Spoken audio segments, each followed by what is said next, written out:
Welcome to my Fortnite 2020 Casual Player Guide. So if you are a competitive player, if you are an above average player, if you are even an average player, 90+% of this video will not be useful to you. However, you can share it with that friend that you know it will be useful for. So somebody who is new to the game, somebody who played in season 1, 2, or 3 and is trying to come back, I promise you this will help them make immediate gains and it will help them find the strategies they need to work on in the long term. Now, if you are a higher level player, please check out my TikTok. I have a ton of high-level clips on there and strategies that will help all types of players. Right now I'm posting the timestamps on the screen so you can get to the part of the video that'll be most useful for you.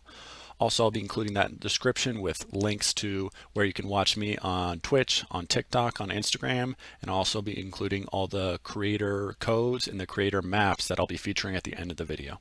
For this part of the video, we're going to talk about settings and keybinds. And right here are my settings. I play on 237 FPS, full screen, Tritanope 6, view distance epic. Everything else here should be off or low unless you play on a $1,500 plus computer. You can make a couple changes here. Motion blur should be off on both console and PC. VSync should be off. I like having show FPS on so I can see where I'm at and if maybe I need to change something. Multi-threaded rendering, you want this on for computers with multi-cores.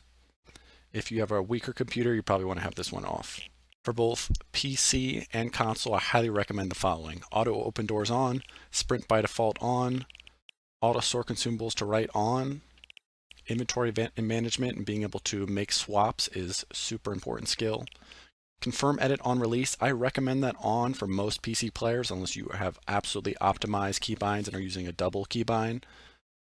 For controller players, I actually recommend you have this off since it's so easy to do multi-keybinds for that. Tap to search / interact, you definitely want this one on. It gives you the ability to drop items and ammo while you're reviving at a reboot van or while you're reviving your teammate. You want all three of these replay ones off for both console and PC so you can increase your in-game performance by increasing your FPS. I highly recommend having your HUD scale at a lower number so you have a higher field of view. Right here on my mouse and keyboard sensitivity settings, now this is for 800 DPI. Regardless of what sensitivity you are using, you got to mess around with it and see what works best for you. Personally, I recommend starting low and moving up so you're really getting your accuracy and your movement, your muscle memory going, rather than just spamming it around and whipping it around with your high sensitivity. Here's a breakdown of controller settings options. So we have two sensitivities for your build mode and edit mode, but these will be affected by your look horizontal and look vertical. So right now, most of the pro players are between like 35 and 60 on PC. Console, it's tougher to have that higher, so you want to be like 35, 38, 40, maybe 45. Most players don't use any boost. They have all the boost off.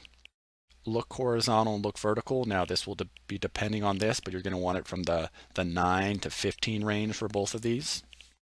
Look dampening time, I'd highly recommend not using the standard, which is 0.20. Some of the pro players even have it on 0.00. If you're on console, you're probably going to want to have it up at least a little bit at 0.1, but mess around with it. That being said, highly recommend linear. All the best players are on linear right now. Move stick dead zone, the default settings at 0.2, I believe. A lot of the pro players are all the way down to 5% or 4%, especially on PC. Now for console, you won't have the ability to do that, so you'll probably have to be around here, 16 or 14. For controller, we want off. Mouse and keyboard keybinds. Now, first off, we have double movement keybinds. This gives you the ability to move like a controller player, and these are the two ones I use. I have an auto run. I think this one is really good for resting your hands when you can, so I use 5. Here are my combat keybinds, notable ones. I don't use the standard reload. I make it T so that I can use R for something that's more important. R is a really good keybind, so I use that for my shotgun. I use F for my SMG. I use Z for my sniper or utility, and then X is my healing utility. Harvesting tool, I like 4. I like G for use so that I can use E for edit. Here are my building keybinds. I use left shift for floor. 2 thumb buttons for my wall and stairs. I use B for roof. For mouse and keyboard, you definitely want to use scroll wheel reset, which gives you the ability to edit a wall and reset it, all with just scrolling your mouse wheel up. And this is how you're going to do that. You make your second keybind mouse wheel up. I use N for place marker, and that's a pretty good one for me. I highly recommend having something that you can reach with your thumb or something on your mouse for that. Controller keybinds are very complicated. Now, this is what I'm using. I'm going to include some common recommendations. So you're typically going to want to use paddles. That's what all the best players are using right now. So on the back of your controller, you can have these little programmable buttons. I have one. It looks like this. And you're going to want to use that probably for your switch mode. You're probably going to want to use that for your jump and your crouch. Also, a lot of players are using it for your edit. Personally, I like edit on the left stick. So as you can see here, I have left stick is just edit. And then for that one, you got to switch your B or your circle on a PS4 controller to switch mode. So if you wanted to have jump to a paddle, you would have keep your A as jump, but you program one of those back buttons to be a jump. Same thing for crouch. You could have it as click right stick, but then you could also have it set where one of your other paddles is to crouch. Build controls, you're definitely going to want to use Builder Pro or Custom. All these other ones are just going to lead you to having a lower potential. Once again, you're going to have edit here, switch mode here. The most important ones are probably these edit controls. So I like L1 or LB reset. I like R1 or RB confirm, and then keeping your select there. Now we're going to cover my Fortnite comprehensive callout sheet. So there are many different types of callouts. You might have specific callouts you're making right now. This list is a compilation from the community, things that I see pro players using, and I just want to give you every single possible one you could use in game. So first off, we have chop or fake chop. That's to take someone's build down. Sometimes you want to fake it because nowadays players are going to notice you're taking them down or quickly going to address it. Usually going to drop down, try and get a peek shot on you. Next would be the degrees at which you damage a person. So one shot, that's a big debate in the community what that means. Personally for me, that's like 50 or less health. Cracked, that means their shield is gone. Dinked would be like 30 plus on their shield. Double dinked would usually mean you hit like around 60. 30 white or whatever number you hit plus white would be the amount of damage you did. Pressure is when you want to keep spraying them with your AR, SMG, or minigun, and or getting inside there one by one. Axe or break, that's where you work with your teammate to break through specific builds. This is especially relevant at end game when you're going through different layers. Then we have north, south, east, west. Anytime you can use direction is a great call out, but the more specific the better. So northwest, whether that's the shot you're going to take, whether that's shots coming in southwest behind the tree. Lots of different ways to use that. One of the most important ones that I see players not doing effectively, establishing a 3-2-1 shoot procedure. So for example, you can shoot when you say one. 3, 2, 1, right as you're about to say one, you shoot, or right after one. Whatever it is, you got to decide with your teammates and squad, and that is so huge. Damage by direction, so here's the 3 specific callouts you could use. Crack the guy low ground right, double dink high ground, 25 blue southwest behind the house, trying to say calm, quickly, and being very specific. Like I said, incoming shots by direction is also huge. Anytime you can give that piece of information, especially mid-game, late game, there's lots of shots going on, so try to be very specific and to really work with and synergize with your teammate. In my box, that would be someone's in your box, you're holding a wall, you're holding a stairs, box up, that's telling your teammate to make a 1x1 or a 2x2 structure. Hold would be you'd want to turbo build and hold for your teammate, whether they need to reload, whether they need to heal, whether you're just trying to hold one side while you're getting third party by 2 teams. And it's good to know when it's hold, it's not always just holding a wall. Sometimes it might be a wall and a stair. Sometimes it might be the flat and the roof above you. So whatever you need to do to hold there. Watch back. This is a really important one. Duos, especially late game. The one teammate is tunneling, leading. The other teammate should be watching the back, whether it means just watching, whether it means resetting walls behind you, whether that means making structures behind you. Last of all for this, strategies to practice and improve these communication skills. So my first and favorite one, I heard this on Twitter, making calm callouts in solo. This may sound very weird to some of you, especially if you're streaming, but this could be a really useful way to practice your communication skills, making callouts in solo. Another important one, accountability with your teammates. So actually holding them to the standard, calling them out when they don't do the right thing, say the right thing, and noting what should have been said or done. So for this one, you want to make sure you do it when your teammate and yourself are in a calm state. Anytime you're trying to reason with someone, you're trying to debate with someone, and they are in an emotional state, that's going to make it very difficult for them to use logic, for them to be able to make real change. This applies to all areas of life. Anytime someone's in an emotional state, it is a very difficult time to reason with them. Emotion and logic don't very much go hand in hand. They actually are usually the opposite. When you're very emotional, it's almost impossible to be logical. Marking danger in fights. So rather than just making the call out, you can also use that in-game ping system to mark danger. Now I see a lot of players use this for heavy snipe plays. It's a standard. You're going to make a double heavy snipe play to try and get a shot on someone, but people won't use this mid-box fight. They won't use this in the heat of the moment. And having a good keybind for your pinging can be really important. And just using this whenever you can, mark that danger, let your teammate know exactly where that person is with your ping. Last but not least, arguably the most important, don't tilt. Just stay focused on the path and do what is necessary to get better. So if you find yourself tilting, if you find yourself mad, if you find yourself frustrated, that's a time to realize it, stay focused on the path, and do what is necessary to get better. So you're emotional, find that little bit of logic, remind yourself, be aware of where you are right now, and do what is necessary to get better. And typically, like I mentioned earlier, you want to talk with your teammate about it in a calm state after the game.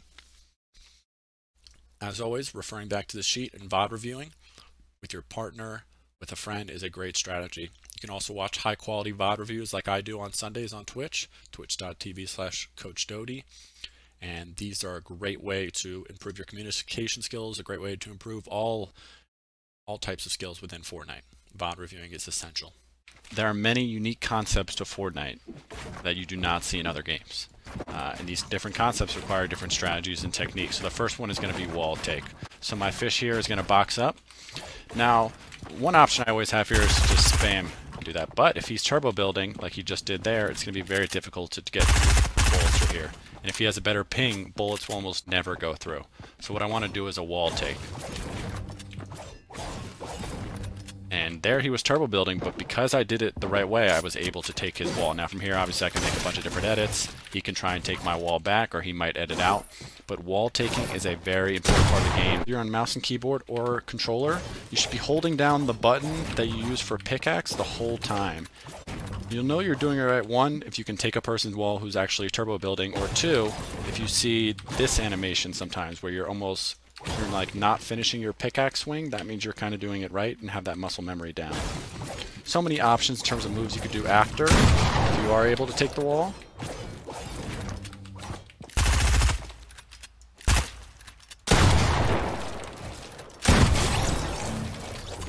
Boom. There we demonstrated a gun wall take where you take the wall not using your axe but your gun, and same thing, you're going to be holding down that trigger or holding down that mouse click the whole time. So one way to know if I take the wall is that I can see this edit option. Two is just by the material. So for example, he's using metal right here. When I take the wall, I know it's wood. Now one move that he just did, if he has his stairs already made, if he has a roof in there, he can protect himself. But if he does not here and someone takes your wall, you're just sitting here hoping for the best, and they're probably going to make an edit play and get a shotgun on you. But if I'm here, I have this, I can make an edit here, edit out the side, and get out of there. So a lot of different ways to counter wall takes. Highly recommend having a roof or stairs in your build every single time. Next up, we're going to talk about edit plays. Anytime you have a wall between you and your opponent, you have an opportunity to make an edit. And there are so many different types of edits you can make. Now, if you see that they have their axe out, if they have their build menu out, that is going to be a great time to just make an edit, be sitting right there, have your shotgun ready to go. I can see him with his build menu through my build. I pop out. Edit plays and wall takes and wall building go hand in hand. So I would take a wall, I might make an edit, but as you see, I wasn't right in the window this time because I saw he had a shotgun. A classic one you'll see is you make a window edit, you reset it, and then they might shoot it, and would look like that, and then you can make your shot right away. So you could be making fake edits, they're doing their thing, trying to line you up, boom. So one of my favorite series of edit moves is stair edit. So there's so many different options for stair edits. As you can see, he has phased through this right here, so I cannot edit the stair, but once he moves, I can edit this stair. So that's kind of a weird detail about editing that's very important to know. one of my favorite moves is this edit. So I make this stairs edit, I stand right about here, reset it, right behind him. Another one of my favorite edit moves is this one. So I'm sitting on this stairs here, I make this stairs edit, and if I'm standing on this back wall, I make this edit again, and right here I can shoot through this.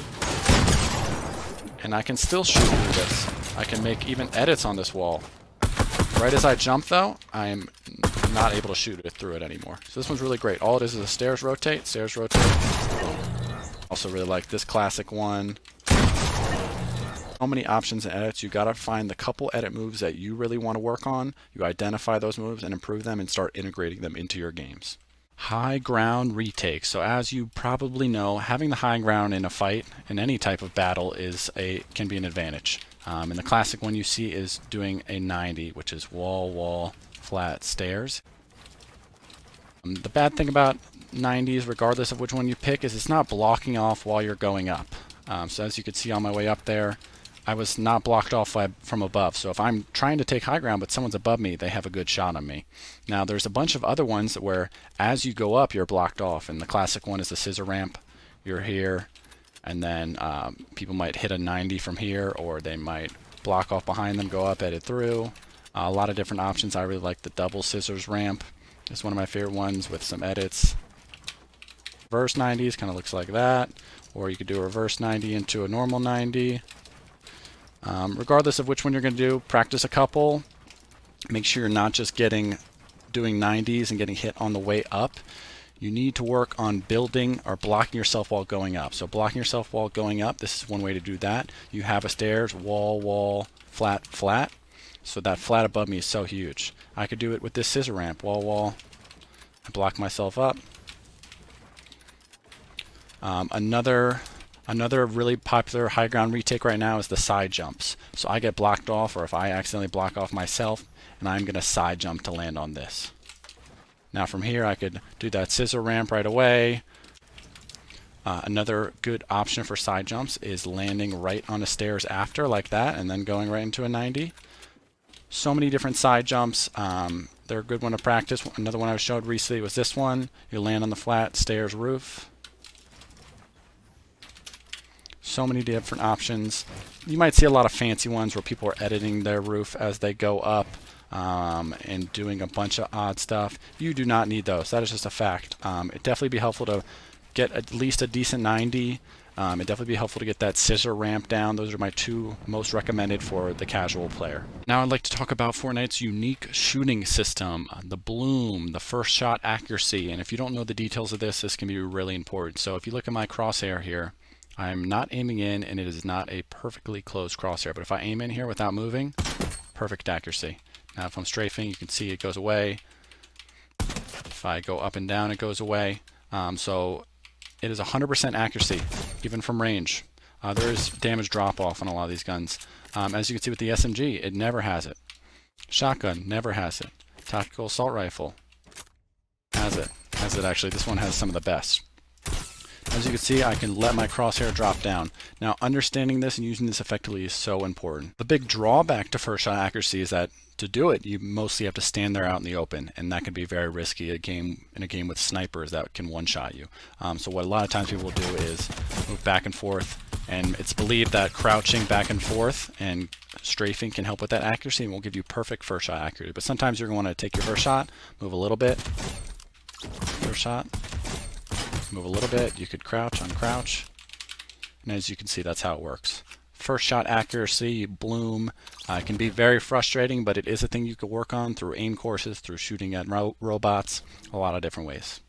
Now we're going to cover shoot build, a especially unique concept of Fortnite. Now the bad example of not doing this is you're in a fight, you shoot, and you just keep moving around. This gives your opponent an opportunity to shoot you as opposed to immediately building after. Now obviously sometimes someone's in your box, you're probably just going to keep shooting most of the time. You might build a stairs over them and then try and make an edit play, but in mid-range fights, close range fights where you have some builds, you're going to want to shoot build, and you're not going to want to just do this and stay out in the open and just run around on low ground. You're going to want to include a lot of building. So right now I'm going to include a clip of a couple good examples of how you do shoot builds. How you do it from high ground, the Tfue Classic and the different levels to that. how you do it from when you're sniping. Even when you're sniping, one snipe, you just take your shot and you immediately build. That can save your life. And then I'm also going to show you how you do it above, where you shoot, immediately build above, or shoot, or you can include both. That is shoot build. If you are not doing this, you have to practice it, doing it more, and box fights and zone wars really help with this.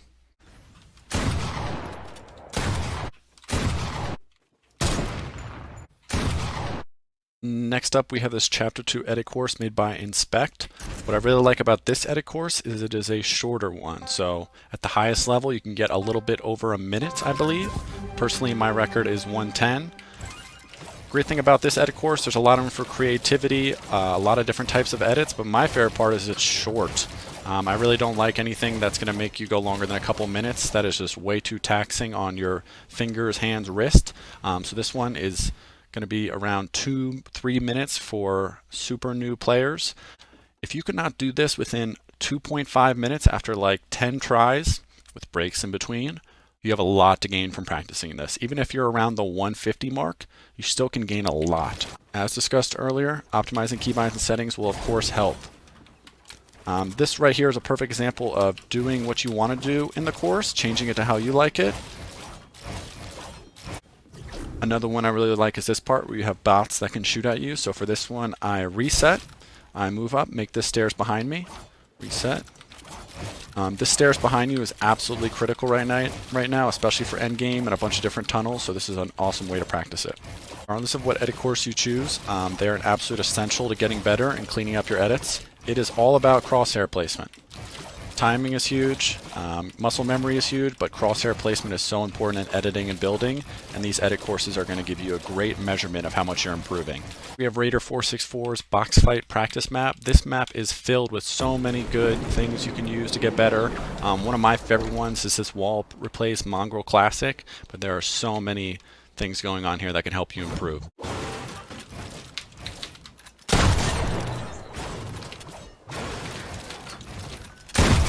One cool way to find a lobby for box fight and zone wars is this new matchmaking feature in creative. You'll log into your own creative map, and as you see, you can go here, enter matchmaking, and you'll be placed in a game with other people. One of the best ways to get better at Fortnite is to develop a practice routine and a warm-up routine. So my standard warm-up routine, I do a couple edit courses like that one I showed you. I'll do some free building, work on specific builds I want to work on, and then I'll get some 1v1s, some box fights or zone wars, or some aim duels, which are a map where you're in a one box and you're shooting at someone in just that one box, and you have extra health as well. But one of my favorite ones is this one right here. It is a free-for-all box fight and zone war. So if you don't know what box fights or zone wars are and you play Fortnite, do this. You only need one friend to do it. It's better with 2, 3, 4, 5 friends, but this is a really good one right here. It switches between box fights and zone wars. Now if you want to get better, I would say 50% of your playtime should be spent between box fights, zone wars, edit courses, things like that. Mostly box fights and zone wars because you're actually getting that shooting experience and some building. And that is going to conclude my Fortnite 2020 Casual Players Guide. I'm going to be releasing a competitive players guide sometime in the next couple of weeks, hopefully. If you want to check me out on Twitch or TikTok, it is just Coach Dodie. You can also support me in the item shop using the creator code TheDodes, which is TheDodes. Hope you guys enjoyed and found it useful. Like, comment, share. Hope you guys have a great rest of your week.